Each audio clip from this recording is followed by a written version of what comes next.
ఇప్పుడేమన్నా ముస్లిముల్ని మతం మారమని కానీ బలవంతంగా మతం మారాల్సిందే మీరు, లేకపోతే మీరు ఆ మతంలో ఉంటే ఒప్పుకోరని ఎవరిని అంటున్నారా?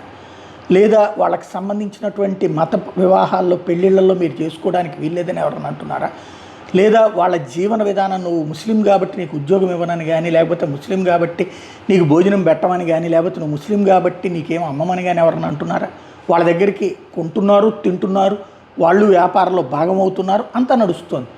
కానీ ఇలాంటి దారుణమైంది. ఒక హిందువు ఎవరైనా సరే మేము ఇక్కడ మెజారిటీగా ఉన్నాం కాబట్టి మీరు బతకడానికి వీల్లేదని ఏ హిందువు అంటలేదు భారతదేశంలో.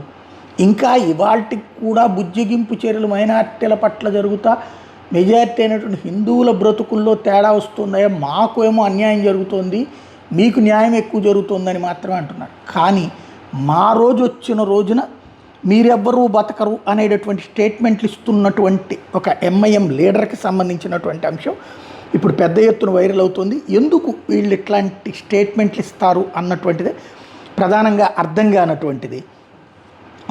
ఏదైతే బ్రతకడానికి ఏది when our turn comes you won't have streets left to run, don't mess with our Shariat, ఇది ఇచ్చినటువంటి స్టేట్మెంట్.